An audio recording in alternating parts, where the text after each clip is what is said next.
Welcome to Keeping It Real with Dr. Linda Chinn. This is the podcast where real life choices meet biblical truth without the fluff. Tune in every second and fourth Monday at 2 p.m. Eastern Standard Time as Dr. Chinn shares faith-filled, practical insights to navigate everyday challenges. Get ready for real talk, real life, and real answers.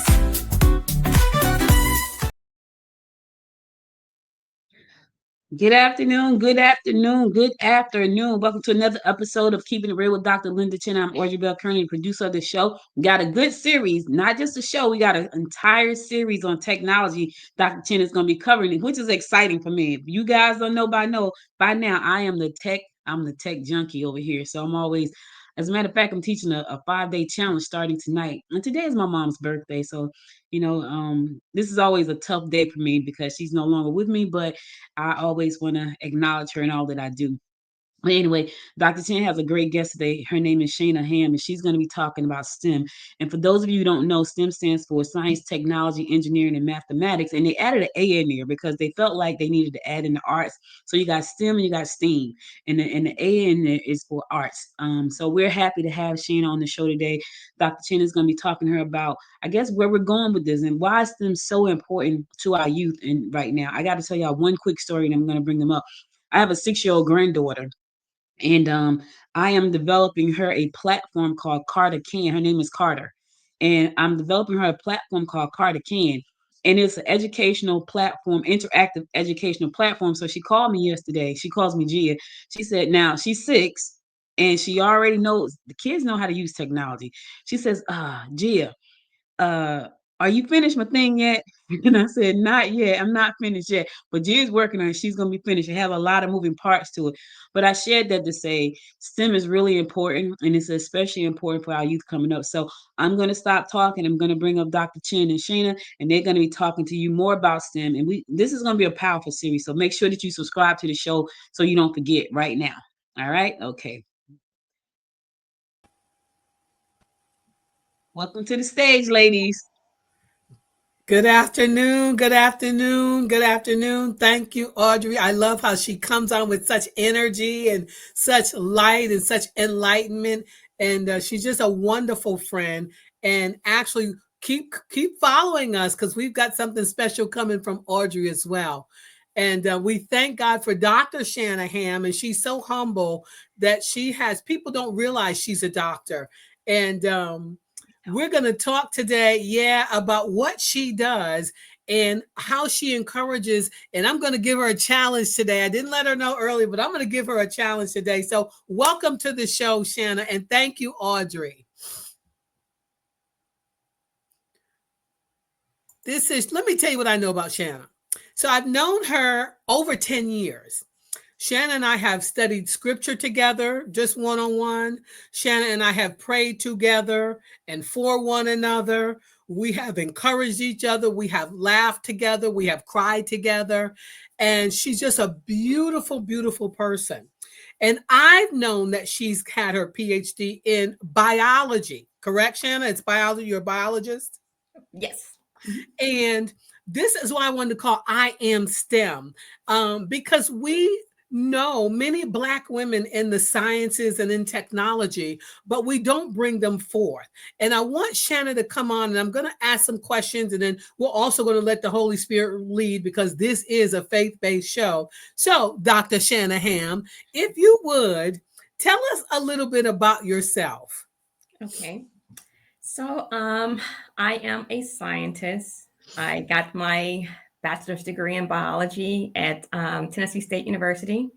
And then I went on and got my doctorate degree from Morehouse School of Medicine in the area of cardiovascular genomics. So science has been in me for a very long time. I've always had an interest in science. And so from there, I worked in the lab for over 10 years.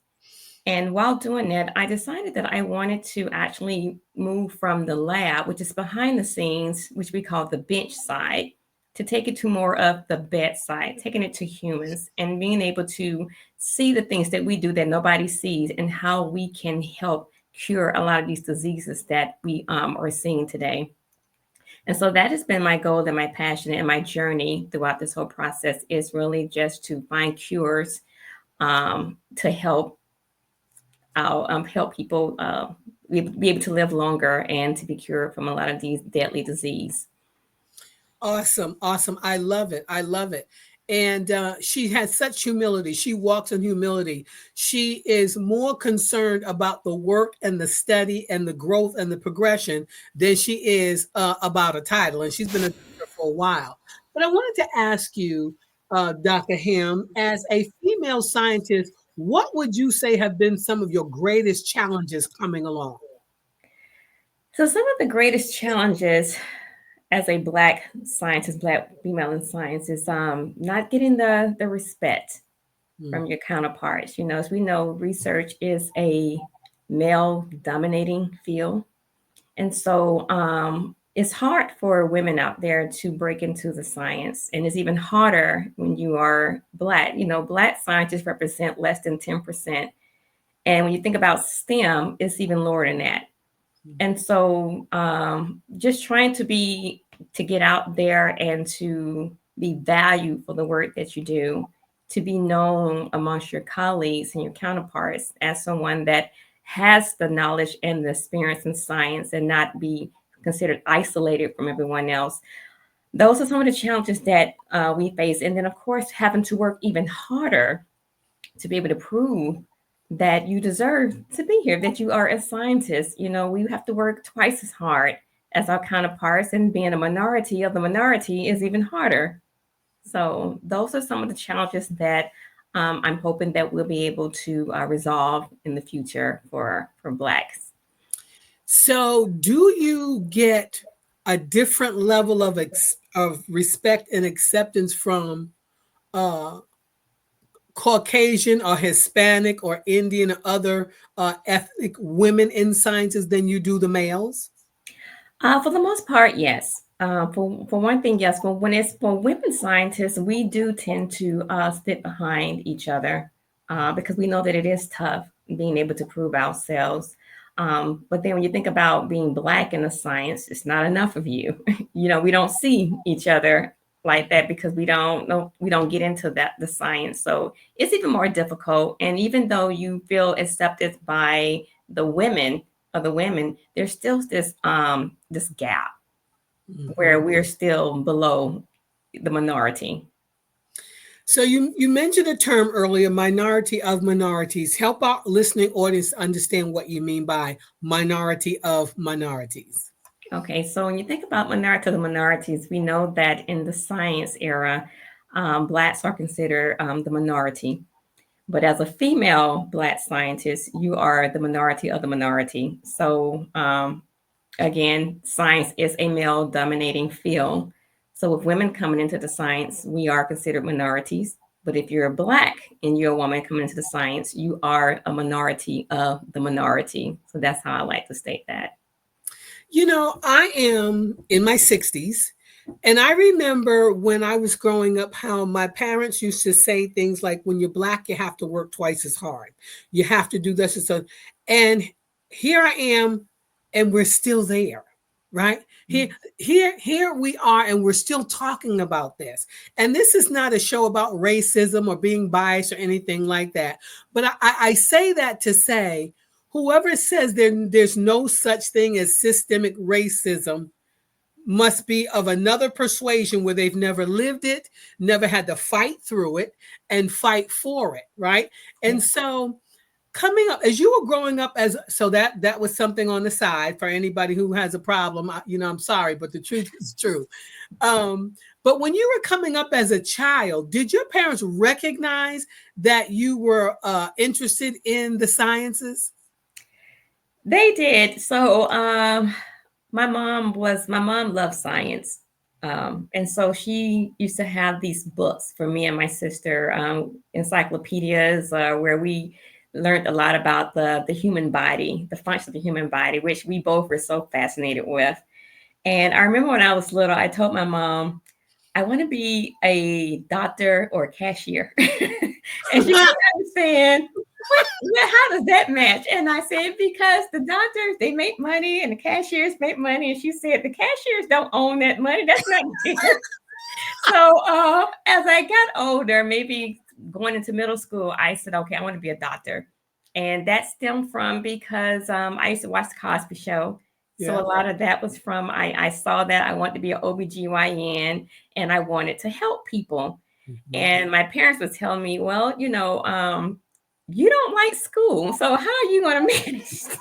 Because I have to admit, growing up, I didn't like school. I couldn't stand it. But over the years, it changed. I started having a passion in science. That was my passion. And so a lot of things changed. And that's how I grew into doing more into the science and started loving it. So yeah, they didn't believe me at first, but now they're sold in. I love it. I love it. Listen, so one of my nieces, when she was little, she would go out and she would collect frogs. And I've got a niece now who does it too, who's younger, but this niece now's in her 20s. And she would bring the frogs and whatever little animals in, and she'd have them in her hand. It would be freaking my mother out. And I remember she brought in a spider one day, and my mother was freaking out, and she said, "Don't worry, Graham, because I took its legs off, so it can't hurt you." But now she's still interested in the sciences. And it's important that parents of young children, that it's not just about freaking out when they bring an animal. It's not just about freaking out when they want to go to museums and look at things that are scientific, or whether it's technology. But today we're talking about the science of biology, to know their natural bend. So you had the encyclopedias. You're telling your age now. I just want to let you know, Dr. Sham. That's it. And I'm glad you decided not to become a cashier. Praise God. But so it's important, right? Don't you think that parents recognize? Have you met any children, young children, that you think or suspect may be geared toward the sciences? Yeah, so one of the things that I've noticed in some young kids that have experience in science is that they're curious. They want to know the why. Mm-hmm. And that's where science starts, knowing the why. Why is this? Why do we have this? Why does space look like this? Why does this animal does this?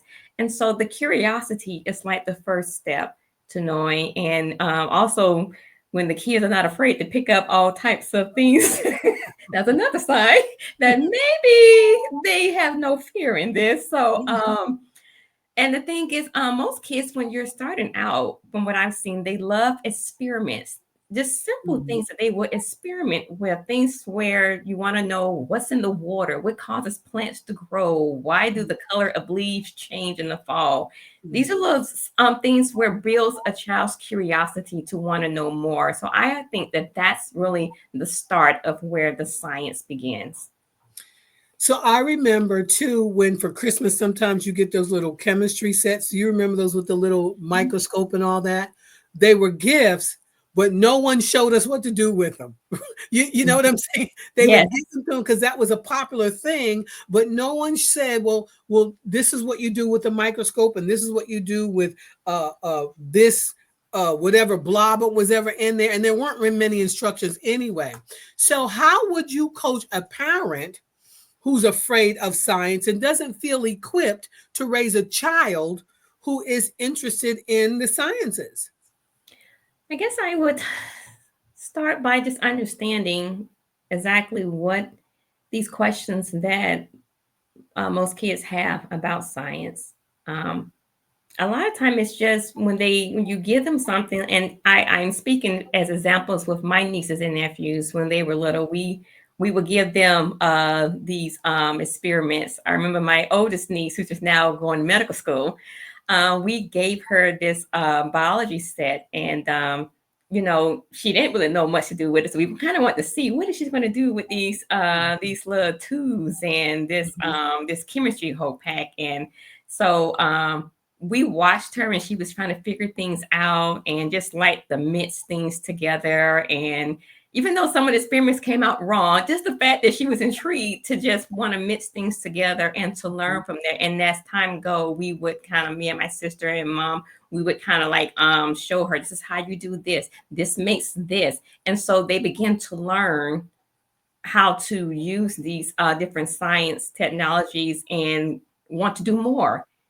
My nephew was another example. He's going into want to be an engineer, want to be in NASA and space, and we started giving him a lot of the different globes and things to look at, and microscopes and telescopes and things like that, because they have an interest. They're asking questions. So that's how it starts.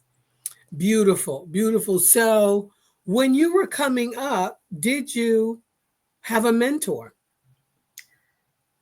I honestly didn't have a mentor until I started college. Um, I guess I would say when I was in high school, I kind of followed the crowd. I had a lot of friends at the time that wanted to go into medicine, and so I thought, okay, that's what I want to do. I'm gonna go along with them. That was the thing.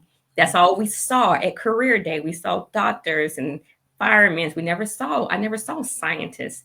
So that was the thing. But it wasn't until I got to college that I was questioned on whether do you really want to be a doctor or do you want to be a scientist? And only thing I knew about science is that it was some weird people that stayed in the lab that, discovered stuff. And I didn't want to be a weird type of scientist. So I said, I'm not going that route. I'm going to be a doctor. And over the years, that changed with my professors and mentors that I've had. And from there, I've grown to have a lot of mentors that has been on this journey with me, that has guided me, because I know I could not have done it by myself. I didn't have all the knowledge and the experience and the resources. So I did have mentors along the journey that have helped me every step that I was going. Do you mentor? I do. As a matter of fact, I've mentored in STEM. I've done career days where I went to classrooms and taught to little kids because they start when they're little. Mm-hmm. And doing just small experiments with them, it intrigues them to want to know more. Mm-hmm. So I've mentored them. Now, even at my job, I'm mentoring. I'm mentoring students that are coming out of college that wants to go into a career, and where do they start? What do they need to do? What should they have to get started in the sciences? Or if they want to be a clinical scientist, what do they need to do? I tell them that because I say, my journey was never straight. I've had bumps and curves all along the way. I didn't have a straight journey. And I know it was a reason for that because God was building my character. And if I went just straight into just getting everything that I said I wanted and not having to see the challenges and go through the struggles and get strong in it, I would not appreciate it as I do now. That's why I try to stay as relatable to people as much as I can. That's why having a doctor and wanting people to call me that, it's not a big thing for me because it took me a lot to get to where I am. And I always want people to know that I'm relatable. You can talk to me because I've been there. I've done that. I beat the odds and you can too. And that's the message that I want to be able to send to those young girls and college students and grad students that are trying to get into the science. So I want to challenge you this.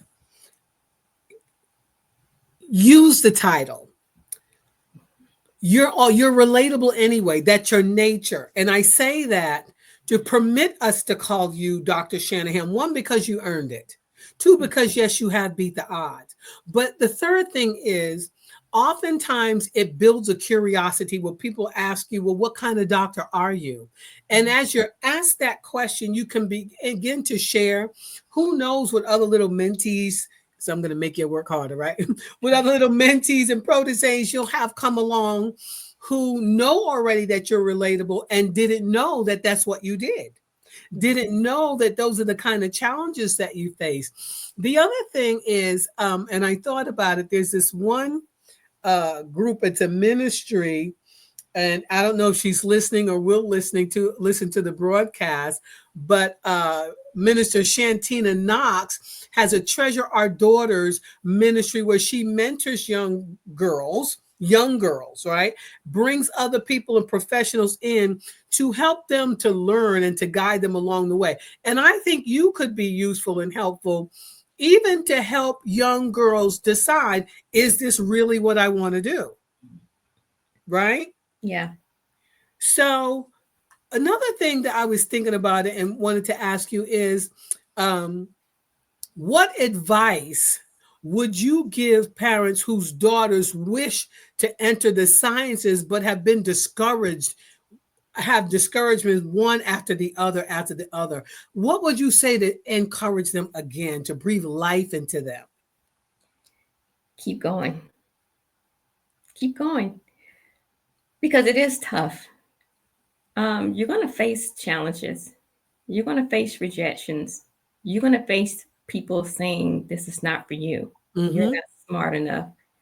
You need to do something else that's easy. I've had all of that said to me. How did you But respond?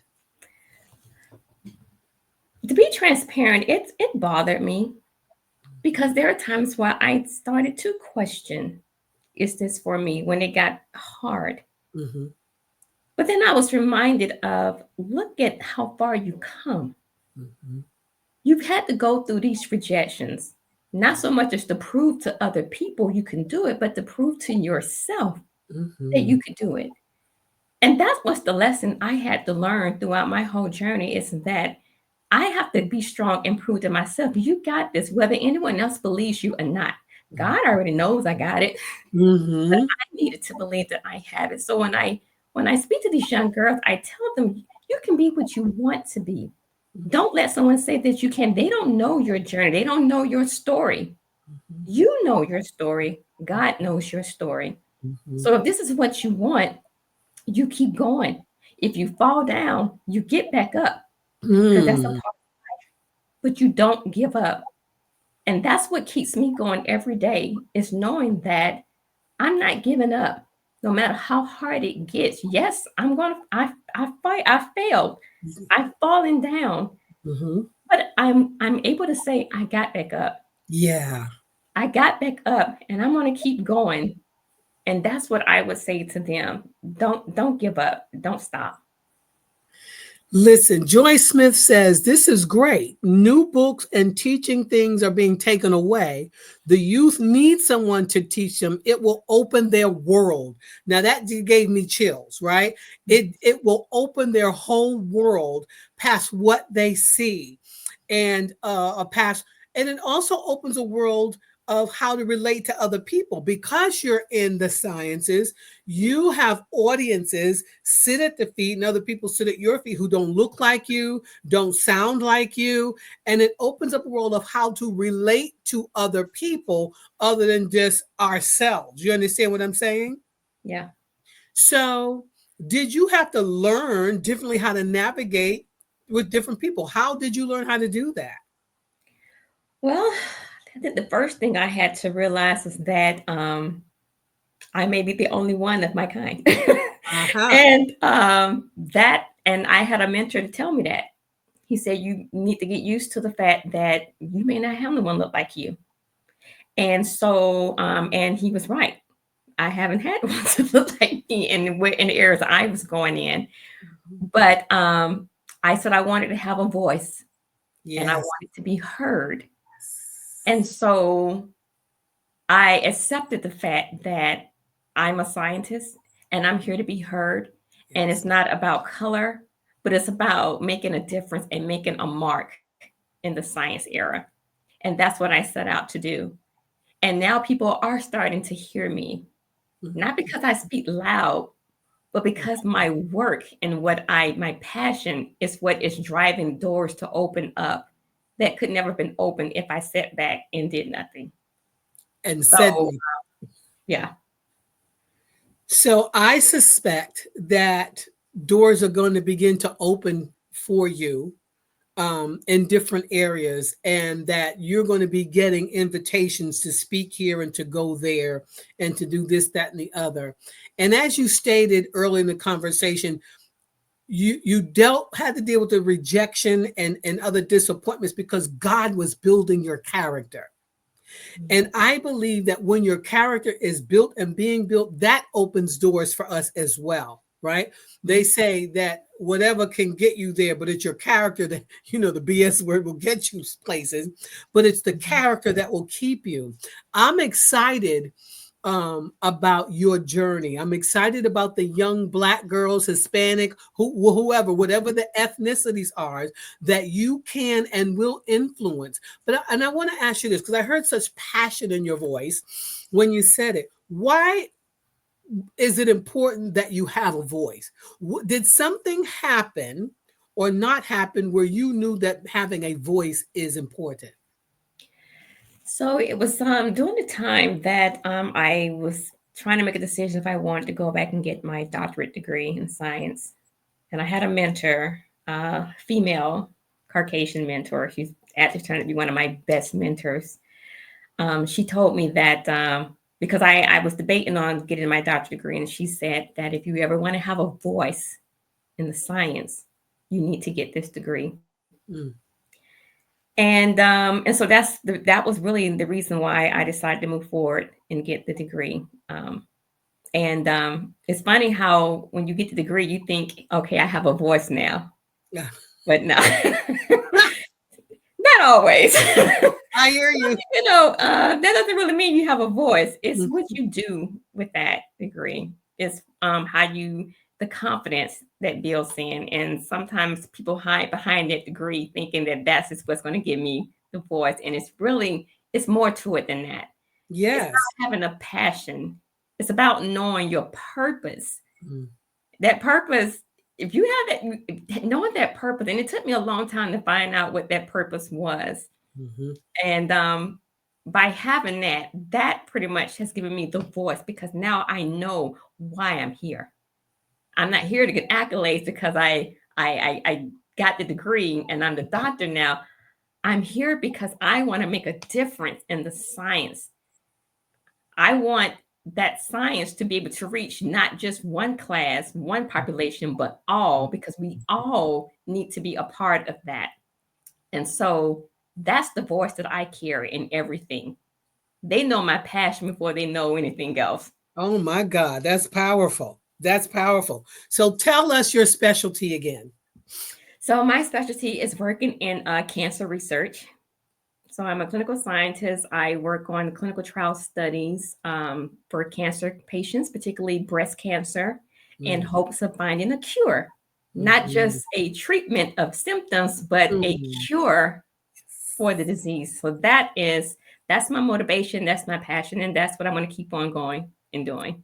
I love it. I love it. I love it. I love it. I had a daughter who went through breast cancer, and I've got a dear, dear friend who called me a couple of weeks ago. Her daughter is going through it. We all know, well, I won't say we all know, but I know many people who know people and people who've had breast cancer.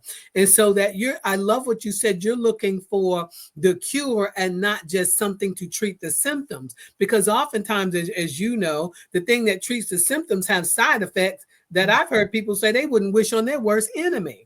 Right? Exactly. And your voice. So this is what I believe is fascinating about what you said about a voice.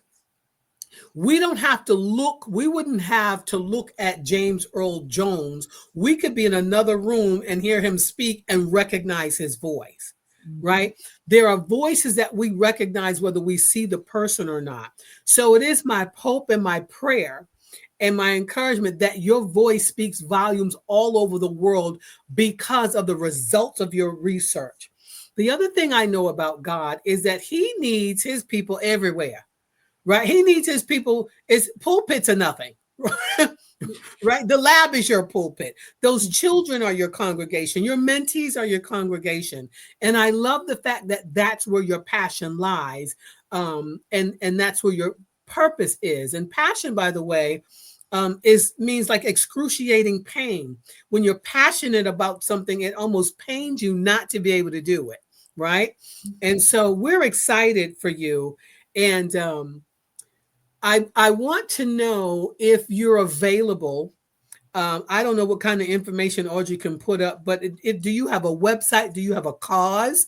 Hint, hint. Do you have a cause that you've begun or a mentor program just for the scientists? Hint, hint. Um, so that young girls and parents of young girls can reach out to you so that you can help them too in some kind of way, even if it's one word of encouragement.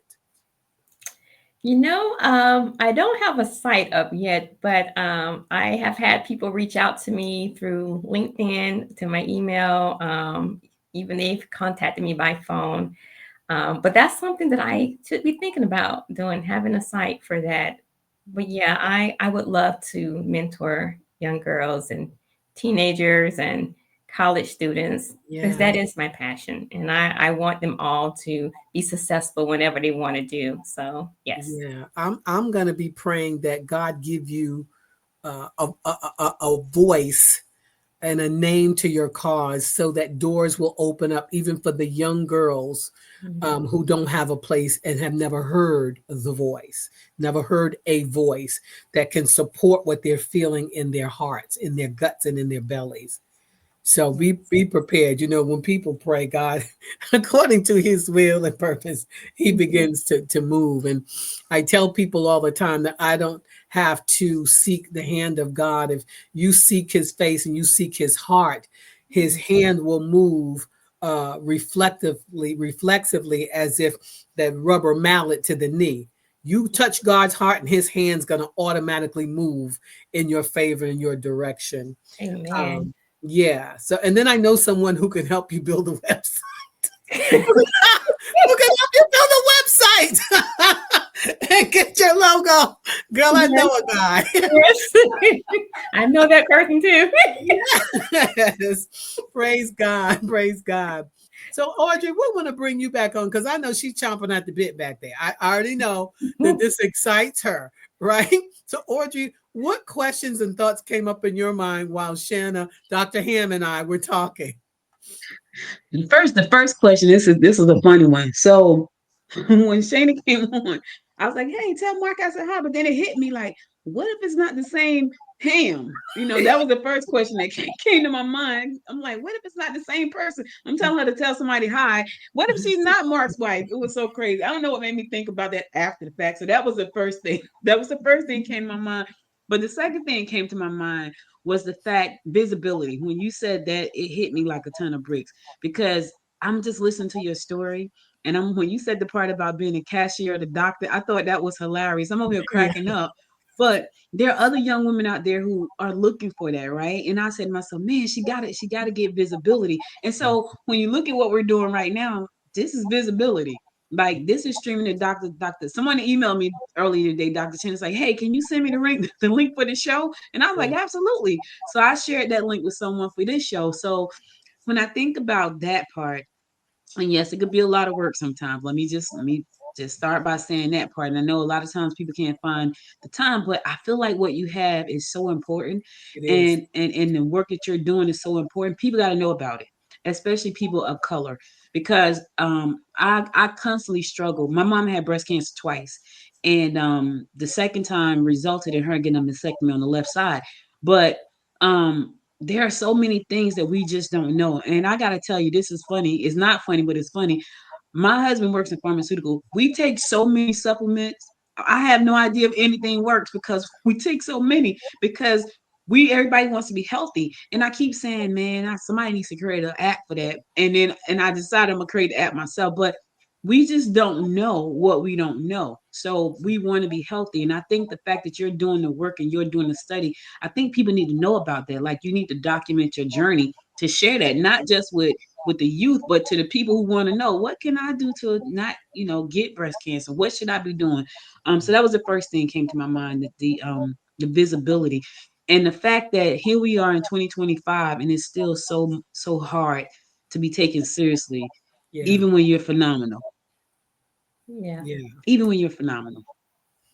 You know what I mean? So I remember some years ago, and I'm like you, I like to be behind the scenes. That's why when Dr. Chen said she's going to do it alone, I'm like, great. But I remember some years ago, I had co-authored a book with some friends, and Terry Williams, who was a publicist at the time, had written a book called The Personal Touch, and I had read the book, and I reached out to her about helping us market the book.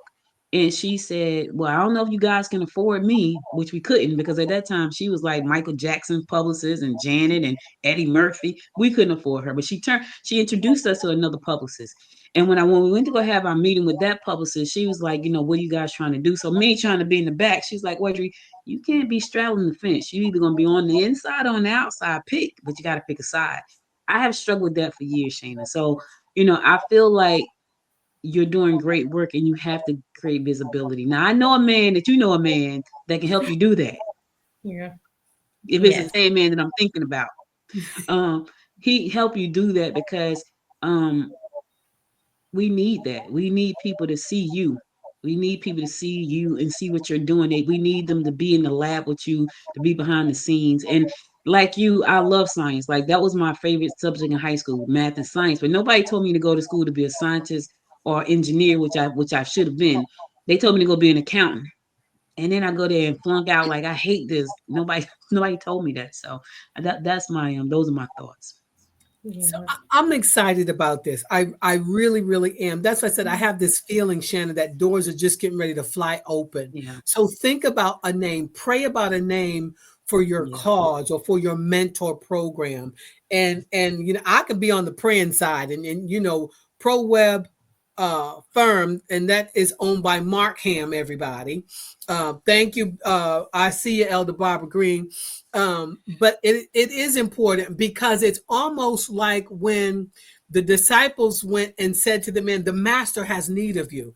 I hear now that the master has need of you. This is your time and this is your season, and it's not about you. And that's what's wonderful about your personality and about your passion, yeah. because you know it's not, but you have that voice, and every voice, there's a place for it. And God has given you that voice for a purpose. So, this is just the beginning. Think about and pray about a name and a program for your mentorship.